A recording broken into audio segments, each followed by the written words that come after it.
வந்திருக்கக்கூடிய கண்ணியமான தாய்மார்கள் சகோதரிகள் கொஞ்சம் வயசான கொஞ்சம் சாந்தி உட்கார்ந்தா அவங்கள அப்படியே விட்டுட்டு மற்றவங்க அவங்களால முடியுமான கொடுத்தார். நீண்ட நாளைக்கு பின்னால் மஷால்லா பல காலங்களாக பல வருஷங்களாக முயற்சி செஞ்சு பல தடவை பேசியிருப்பாங்க. இந்த இடத்துக்கு வரவும் ஏதாவது முதாக்கரா செய்வதும் பல நாட்களுடைய பல மாதங்களுடைய வேண்டுகோளுக்கு பின்னால் அல்லாஹ் தஆலா இந்த இடத்துல இந்த சந்தர்ப்பத்தை தந்திருக்கிறார். அதனால் கொஞ்சம் பிள்ளைகள் சின்ன பிள்ளைகள் இருந்தால் 2 பேருக்கு நடுவில் போட்டு கொடுங்க. ஏன்னா கொஞ்ச நேரம் தான் உட்காரணும். கூடினா ஒரு அரை மணிக்கு நேரம் 3/4 மணிக்கு நேரம் உட்காரணும். அவ்வளோதான். 1 மணிக்கு நேரமே கூடினா அந்த 1 மணிக்கு நேரத்துக்குள்ளே நாங்கள் பேசப்படக்கூடிய கேட்கப்படக்கூடிய விஷயங்கள் என்னோட வாழ்க்கையில் வரும். என்னோட வாழ்க்கைக்கு ஒரு திருப்பு முனையாக அமையும். அதனால் யாருக்குமே இல்லாமல் பிள்ளைகளை நடுவில் போட்டு கொடுங்க. சின்ன பிள்ளைகளோட வந்திருந்தால் அவங்கள யாரும் சிரமமாக பார்க்குவாங்க. சின்ன பிள்ளைகளோட பின்னாடி பிள்ளைகள் குழப்பம் இப்படி ஒரு அமைப்பு இல்லை. ஏனென்றைக்கு நிறைய பேருக்கு பிள்ளைகளை காரணம் சொல்லி இது போன்ற சந்தர்ப்பங்கள் கிடைக்குது. பயானிகள் தீருடைய நிகழ்ச்சிகள் இப்படி வந்து உட்கார்ந்து சந்தர்ப்பம் கிடைக்குது. ஏன்னா பிள்ளைகள் கொஞ்சம் பேரலி பண்ண போல சத்தம் போட போல அவ்வளோ வேற சிரமமாக பார்க்கறது, அதை பிள்ளைகளை குறை சொல்றது, இது நிறைய பேர் பின்னுக்கு போகிறதுக்கு காரணம் வைக்கும். அதனால் பிள்ளைகளை வச்சிருப்பாங்க இடமில்லாமல் முடிவோடு தான் வரும். அதுக்காக வேண்டி அவங்களோட பயம் கேட்கறதுக்கு சந்தர்ப்பம் கொடுக்காதீங்க. அதனால் பிள்ளைகளை கல்வி மட்டும் சத்தம் போடும். ஏன்னா பிள்ளைகளுக்கு இடப்படம் தெரியாது.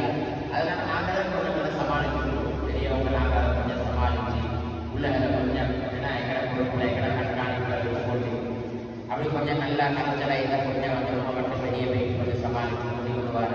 இப்படி ஒரு தேவையோட தேற்றத்தோட இந்த நேரத்தில் எப்படியாவது ஏதாவது ஒரு பிரயோசனம் அடைந்து கொள்ளணும் என்ற நியத்தோடு நாங்கள் கேட்க மாட்டாங்க. அல்லாஹ் எங்களை வாழ்க்கையை திருத்த மாற்றத்தை வெளிச்சத்தை அல்லாஹ் தானா வந்திருக்கக்கூடிய எங்களை எல்லோருடைய சந்திப்புகளையும் ஒன்றுகூடலையும் அந்த இருவருடைய வெற்றியையும் இதாயத்தையும் அடையக்கூடிய பாக்கியத்தை அதை செய்வார்கள்.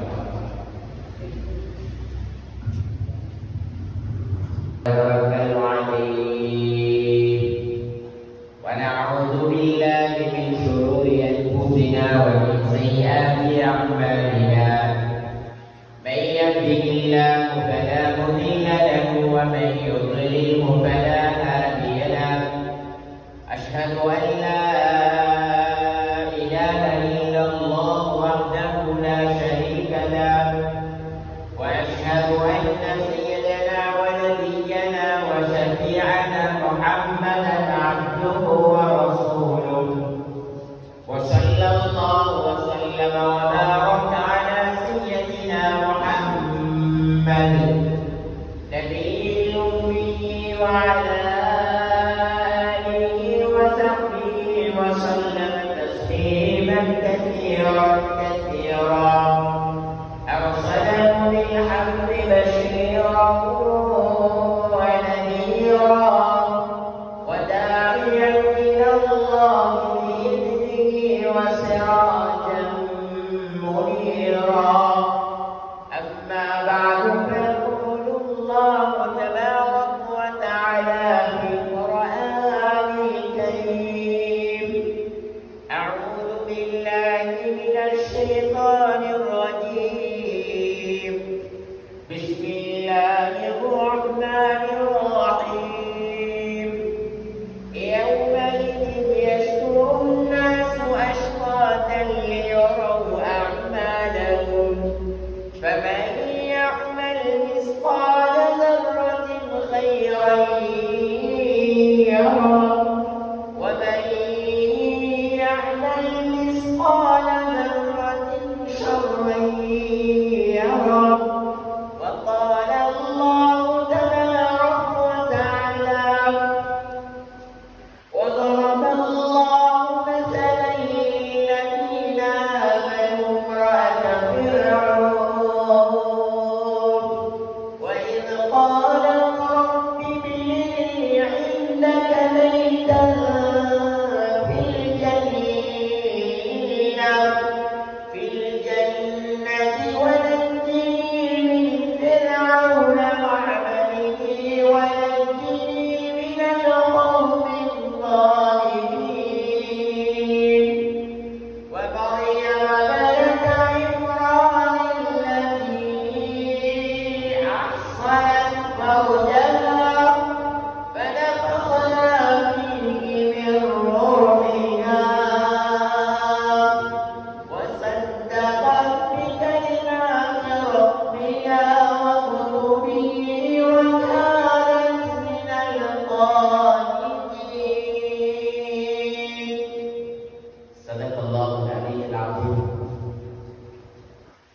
عن ابي هريره رضي الله عنه عن النبي صلى الله عليه وآله وسلم اذا مات ابن آدم انقطع عنه عمله الا من ثلاث: صدقه جاريه او علم ينتفع به او ولد صالح يدعو له. اخرجه الترمذي. وقال عليه الصلاة والسلام أيضا: الدنيا متاع وخير متاعها المرأة الصالحة. صدق رسول الله صلى الله عليه وسلم. கண்ணியத்துக்குரிய மரியாதைக்குரிய மேலான தாய்மார்களே, சகோதரர்களே, அல்லாஹ் ரப்பல் இஸ்ஸத் எங்களோட வச்ச இரக்கம், எங்களுக்கு நாடின நலவு, அவருடைய அருள் பார்வைகளில் ஒரு ரஹ்மத்துடைய பார்வை, அல்லாஹ் ரப்பல் இஸ்ஸத் அவன் விரும்பக்கூடிய இடத்துல, அவனுடைய வசதியினுடைய மாமூல்ல அல்லாஹ் கொஞ்ச நேரம் அமர்ந்திருக்கக்கூடிய, நல்ல காரியங்களை பேசக்கூடிய, கேட்கக்கூடிய சந்தர்ப்பத்தை அல்லாஹ் எனக்கு உங்களுக்கு உருவாக்கி தந்திருக்கிறார். கண்ணியத்துக்குரிய மேலான சகோதரர்களே, தாய்மார்களே, ஒரு மனிதனுடைய காதுல அல்லாஹ் அல்லாஹ்ங்கிற செய்தி போய் சேரவில்லைன்னா, உலகத்தில் எந்த செய்தி போய் சேர்ந்தாலும் எந்த பிரயோஜனத்தை வருகிறார். யாருடைய உள்ளத்துல அல்லாஹ்வுடைய சிந்தனை இல்லையோ, அல்லாஹ்வுடைய ஞாபகம் இல்லையோ, அல்லாஹ்வுடைய அந்த முஹப்பத், அவருடைய இரக்கத்தை அடையணும் என்ற அந்த ஆசை, அந்த முயற்சி இல்லையோ, அவர்கள் உலகத்துல வாழக்கூடிய காலங்களையும் சிரமத்தோட கஷ்டத்தோட வாழ்வார்கள். மறு உலகத்திலேயும் முடிவில்லாத சிரமங்களை, கஷ்ட நஷ்டங்களை சந்திக்க வேண்டிய நிலைப்பாடு உண்டாகும். எனவே சகோதரர்களே, தாய்மார்களே, அல்லாஹ் ரப்பல் இஸ்ஸத் எல்லோருடைய அவனுடைய இரக்கத்தினுடைய வெளிப்பாடுதான். ஒவ்வொருத்தருடைய மௌத்துக்கு முன்னாலேயும் அவரவருடைய வாழ்க்கையை சீர் செய்யக்கூடிய, அவரவருடைய வாழ்க்கையை அல்லாஹ்வோடு தொடர்புபடுத்தி, அவரவருடைய வாழ்க்கையை ரசூலுடைய புத்திமதியோடு தொடர்புபடுத்தி, அவரவருடைய வாழ்க்கையை சீர் செய்து உலகத்திலும் ஆகிரத்திலும் கபரிலும் மஹ்ஷரிலும் மீதானிலும் சிராத்திலும் வெற்றி அடைய வேண்டும் என்ற சந்தர்ப்பத்தை அல்லாஹ் ரப்பல் இஸ்ஸத் அடிக்கடி அடியார்களுக்கு கொடுத்து கொண்டே இருக்கிறார். அந்த அடிப்படையில் சகோதரர்களே, தாய்மார்களே, உலகத்தில் அல்லாஹ்வுக்கு விருப்பமான இடம், ரசூலுல்லாஹி ஸல்லல்லாஹு அலைஹி வஸல்லம் இனம் காட்டிய இடம், அல்லாஹ் விரும்புகிற இடம். எங்களுக்கு ஒவ்வொருத்தருக்கும் ஒவ்வொரு இடம் விருப்பம். சிலவங்களுக்கு அவங்கள இடம் மட்டும்தான் நம்மளுக்கு பிடிக்கும், தந்த வீட்டில் தான் இருக்கணும். இன்னும் சிலவர்களுக்கு வெளியே எங்கேயாவது ஊர்களில் இருக்கிறது நல்ல விருப்பம், நல்ல இடத்துல இல்லை. இன்னும் சிலர்களுக்கு எங்க சரி கொஞ்சம் கிழமையில ஒரு தடவை, மாசத்துல ஒரு தடவை வெளியில போயிட்டு பூங்காக்கள்ல, அதே மாதிரி காடுகள்ல, அதே மாதிரி கடலோரங்கள்ல, இப்படி சில இடங்கள் அவர்களுக்கு விருப்பம். சகோதரர்களே, தாய்மார்களே, உலகத்துல அல்லாஹ் அவனுக்கு விருப்பமான இடங்கள் தேர்ந்தெடுத்த இடங்கள் ஒரு முக்கியமான இடம்தான் மஸ்ஜிதுடைய மாஹூம், அல்லாஹ்வுடைய வீடு. அஹப்புல் பிலாதி இலல்லாஹி மஸாஜிதுஹா. நபி ஸல்லல்லாஹு அலைஹி வஸல்லம் சொன்னாங்க, இந்த பூமிக்கு மேல அல்லாஹ்வுக்கு விருப்பமான ஒரு இடம் இருக்குன்னா அது மஸ்ஜிதுகள். எனவே கண்ணியத்துக்குரிய சகோதரர்களே, தாய்மார்களே,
இன்னொரு சாரார பற்றி கேட்கப்பட்டுச்சு. கசீருல் ஆமால் வ கசீருல் துனூப். நிறைய நல்ல காரியங்கள் செய்தாங்க, நிறைய நல்ல கர்மங்களை ஈடுபட்டாங்க. ஆனா அல்லாஹ்வுக்கு மாறு செய்த விஷயத்திலே அப்படிதான், பாவம் செய்த விஷயத்திலே அப்படிதான். அதிலே அசட்டையா இருக்கிறாங்க, உணவத்தை இருக்கிறாங்க, தொழுகிறாங்க. ஆனா மற்றவர்களை பற்றி புற பேசுறாங்க, தொழுகிறாங்க. ஆனா மற்றவர்களுடைய குறைய பார்க்கிறாங்க. ஹஜ் உம்ராவும் செஞ்சிருக்கிறாங்க. ஆனா வட்டியில் வரக்கூடிய நேரத்தில் பயப்படுறாங்க. இல்லை, ரசூலுல்லாஹி ஸல்லல்லாஹு அலைஹி வஸல்லம் சொன்னாங்க, யாரிடத்தில் அமல் கொஞ்சமோ அவர் சிறந்தவர், அந்த ஆண் சிறந்தவர், அந்த பெண் சிறந்தவர். ஏன் தெரியுமா? அவங்களோட அமல் கொஞ்சம் என்கிறத போல அவர்களுடைய பாவமும் கொஞ்சம். அதனால அமல் கொஞ்சமா இருந்தாலும் பரவாயில்லை, அல்லாஹ் விரும்பக்கூடிய முறையில தொடர்ச்சியாக செய்ததே அஹப்புல் அமாலி இலல்லாஹி மிம்மா கல்ல. அமல்கள் கொஞ்சமாக சொற்பமாக இருந்தாலும் அல்லாஹ் அதை தொடர்ச்சியாக செய்தவர்களை நேசிக்கிறார் என்று சொல்லலாம். எனவே கண்ணியத்துக்குரிய சகோதரர்களே, தாய்மார்களே, எனவே உலகத்தில் அல்லாஹ்வுடைய தொடர்பை அடைகிறதுனால வாழ்க்கையில் ஏற்படக்கூடிய என்ன நலவு, உலகத்தில் ரப்புடைய தொடர்பை துண்டிச்சு வாழ்ந்ததினால வாழ்க்கையில் ஏற்படக்கூடிய பகை என்ன? சகோதரர்களே, தாய்மார்களே, கணவனுக்கும் மனைவிக்கும் இடையில உள்ள தொடர்பு சீரில்லைண்டா அவர்களுடைய குடும்ப வாழ்க்கை கசக்கும். அவர்களுடைய குடும்ப வாழ்க்கைக்குள்ள பல பிரச்சனைக்கு முகம் கொடுக்க வரும். சகோதரர்களே, தாய்மார்களே, இது வெளிப்படையோடு சம்பந்தப்பட்டது. இன்னைக்கு மக்கள வெளிரங்கமான நிலைமை இப்படித்தான் இருக்கு. உலகம் பார்த்து ஒரு கூட்டத்தை இவங்களுக்கு என்னப்பான்னு யோசிக்கிறாங்க. சகோதரர்களே, தாய்மார்களே, நல்ல விலகிக் கொள்வது நானும் நீங்களும். மக்கள் என்னையும் உங்களையும் பார்த்து இடம் போடுறது எங்கட வீட்டை வச்சு. மக்கள் என்னையும் உங்களையும் பார்த்து இடம் போடுறது எங்கட வாகனத்தை வச்சு. மக்கள் என்னையும் உங்களையும் பார்த்து இடம் போடுறது எங்கட வசதி வாய்ப்பு, எங்கட பணத்தோடு உள்ள பழக்கத்தை வச்சு. சகோதரர்களே, தாய்மார்களே, உலகத்துடைய அடிப்படையில பார்க்கறதுக்கு கொஞ்சம் நல்லா இருந்தா, முன்னேறத போல இருந்தா மக்கள் சொல்லுவாங்க அவங்க நிம்மதியாக இருக்கிறாங்க. உலகத்துடைய அடிப்படையில மக்கள் பார்க்க கொஞ்சம் சிரமத்தோடு இருந்தா, ஊடு சிந்தா, பெரிய தலைவனுக்கு மகனுக்கு கல்யாணம் முடிச்சு கொடுக்க வசதி இல்லைன்னா மக்கள் சொல்லுவாங்க இவர்கள் ஒன்றும் இல்லை. சகோதரர்களே, தாய்மார்களே, ஆனால் ஒரு மனிதனுடைய நிம்மதி பங்கு வைக்கப்படுவது, ஒரு மனிதனுடைய சந்தோஷம் பங்கு வைக்கப்படுவது, ஒரு மனிதன் எதிர்பார்க்கக்கூடிய சாப்பிட்டால் அந்த சாப்பாடு ஜெபிக்கக்கூடிய, தலையை வைத்தால் தன் உறக்கத்தை கொண்டு வரக்கூடிய அந்த நிம்மதியான உணவு, அந்த நிம்மதியான தூக்கம், அந்த நிம்மதியான சிரிப்பு. இன்னைக்கு சில மக்கள் சொல்றதை நாங்கள் கேட்கிறோம். நான் மனசால சிரிச்சு பல மாதங்கள் ஆகிட்டு இன்னைக்கு எத்தனையோ ஆண்கள் பெண்கள் வீட்டுக்குள்ள இருந்து கவலையோட சொல்லி கொள்கிறார்,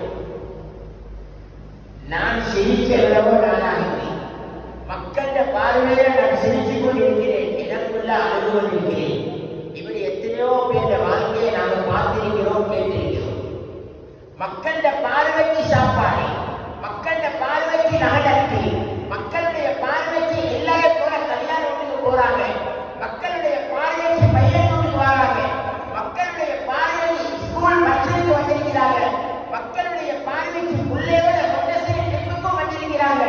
ஆனா உள்ளால வென்று கொண்டிருக்கிறாங்க. தெரியுமே சகோதரர்களே, தாய்மார்களே, என்ன சொல்ல வாருங்கட்டா, உலகத்தில் நிம்மதி, உலகத்தினுடைய சந்தோஷம், உலகத்தினுடைய வெற்றி, சாப்பாட்டினுடைய நிம்மதி, உறக்கத்தினுடைய நிம்மதி, வீட்டுக்குள்ள நிம்மதி, திருமண வாழ்க்கையில நிம்மதி, வளர்க்கக்கூடிய குறைச்ச பிள்ளைகளான நிம்மதி, இந்த எல்லா நிம்மதி சந்தோஷத்துடைய சாவி இருக்கிறது தெரியுமா?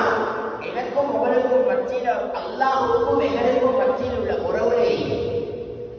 கணவன் மனைவிக்கு இடையே உள்ள உறவு அழுத்திட்டா அவர்களுடைய வாழ்க்கை கசக்கும். உறவு அழுகிறது, அது வெளிரங்கத்தில் ரெண்டு பேரும் பிரிகிறதல்ல.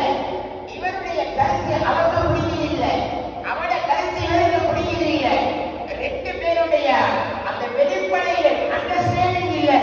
இவர்கள் வெளிரங்கத்தில் கணவன் மனைவியாக இருப்பார்கள், ஆனா உள்ளத்தால ரெண்டு பேரும் வென்று கொண்டிருப்பாங்க. சகோதரர்களே, தாய்மார்களே, ஒரு பாப்பக்கும் பிள்ளைகளுக்கும் ஒத்து போவது இல்லையா அந்த வீடு இருட்டாகவே இருக்கும். அந்த வீட்டுக்குள்ள சரிசரிப்பு இல்லை, அந்த வீட்டுக்குள்ள சரசரப்பு இல்லை, அந்த வீட்டுக்குள்ள இருந்த ஆனந்த கண்ணீர் இல்லை, அந்த வீட்டுக்குள்ள இருந்து சிரிப்பு சத்தம் வராது. ஏண்டா வீட்டுக்கு வந்தா பிரச்சனை. மகன் டாக்டரா இருப்பார், ஊரெல்லாம் அவரை மதிக்கும். மகன் பெரிய ஒரு பிசினஸ் மேனா இருப்பார், வீட்டுல ஒரு மேனேஜராக இருப்பார், ஊருக்கெல்லாம் அவருக்கு சைன் தேவை. ஆனா வீட்டுக்குள்ள வந்தா பாப்பா உமா பிள்ளைங்கள உறவு அனுமதிக்குது. அதனால ஏண்டா வீட்டுக்கு வாழக்கூடிய ஒரு செயல்பாடு அவர்களுக்கு. சகோதரர்களே, தாய்மார்களே, இதே ஊரை பழச்சு கொண்டா, ஊருடைய மஸ்ஜிதை பழச்சிட்டா, ஊருடைய நிர்வாகத்தை பழச்சிட்டா, அதனால ஊருக்குள்ள வாழ கஷ்டம், ஊர்ல உள்ள நல்லது கண்டதுல பங்களிக்க கஷ்டம். இதே நாட்டு மட்டத்தில் யோசிச்சா, நாட்டுக்குள்ள ஒரு பகையாளி ஆகிட்டா, அவரை நாட்டை விட்டே தூக்க வேண்டிய ஓரம் கட்ட வேண்டிய நிலைமை வந்தால் இதெல்லாம் எவ்வளவு சிரமமான காரியம். வாழ்க்கை எவ்வளவு இருட்டாக இருக்கும், வாழ்க்கை எவ்வளவு கவலையும் கண்ணீரும் கைசேதமாக இருக்கும். சகோதரர்களே, தாய்மார்களே, இது எல்லாத்தையும் விட பல மடங்கு வாழ்க்கையில மிக பெரும் பிரச்சனை தான் படைச்சவனை பகைச்சு கொண்டு உலகத்துல வாழ்க்கை. இது எல்லாத்தையும் விட சொல்றேன்.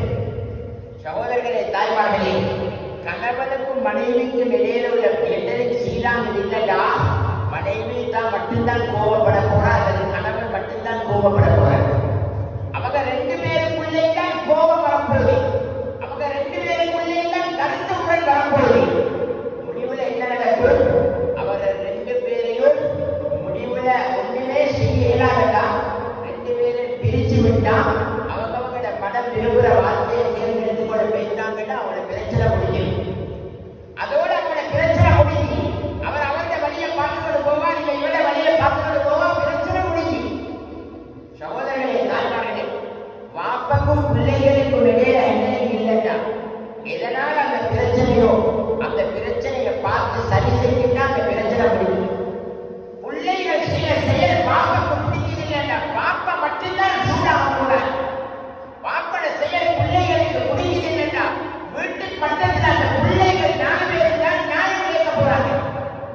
சகோதரர்களே, தாய்மார்களே, ஒரு மனிதன் அல்லாஹ்வுடைய கட்டளைகளை பகிரங்கமாக விட்டு அல்லாஹ்வை கோபப்படுத்திட்டா அது கணவனுக்கும் மனைவிக்கும் இடையில வர கோபத்தை போல அல்ல. ஒரு மனிதன் அல்லாஹ்வை பகைச்சு கொண்டா, அல்லாஹ்வுடைய கட்டளையை விட்டுட்டா, வேணுமென்றே தொழிலை விட்டா, வேணுமென்றே வட்டி அளித்தா, வேணுமென்றே பினான்ஸோட தொடர்பட்டா, வேணுமென்றே தெரிஞ்சு அல்லாஹ்வை கோபப்படுத்தினா அந்த கோபத்தினுடைய வெளிப்பாடு பாப்பாவுக்கு பிள்ளைகளோட வந்த கோபத்தினுடைய வெளிப்பாட்டை போல இருக்காது. கணவனுக்கு மனைவியோட கோபத்தில் வந்த வெளிப்பாட்டை போல இருக்காது. சகோதரர்களே, தாய்மார்களே, இன்னைக்கு பிள்ளைகளுக்கு தெரியும் இந்த பாப்பாக்கு கோபம் வந்தா என்ன நடக்கும், மனைவிக்கு தெரியும் என்ற கணவனுக்கு சிந்தாமிட்டா என்ன நடக்கும். ஆனா எனக்கும் உங்களுக்கும் தெரியாது எங்களோட ரொம்பக்கு கோபம் வந்தா என்ன நடக்கும். சகோதரர்களே, தாய்மார்களே, படைச்சவனை கோபப்படுத்தினா வானம் சூடாகும், படைச்சவனை கோபப்படுத்தினா பூமி சூடாகும், படைச்சவனை கோபப்படுத்தினா இந்த மலைகள் கொந்தளிக்கும், படைச்சவனை கோபப்படுத்தினா காட்டில உள்ள விலங்கினங்கள் சிங்கம் கரடி புலி எல்லாம் ரோட்டுக்கு வர ஆரம்பிக்கும், படைச்சவனை கோபப்படுத்தினா இந்த கடல்கள் நெருப்பாக மாற ஆரம்பிக்கும், படைச்சவனை கோபப்படுத்தினா இந்த சூரியன் அப்படியே உருக்க பார்க்கும். சகோதரர்களே, தாய்மார்களே, ஏன் இதெல்லாம் நடக்குது தெரியுமா? படைச்சவனுடைய கட்டுப்பாட்டுக்கு கீழே தான் எல்லாமே இருக்கு.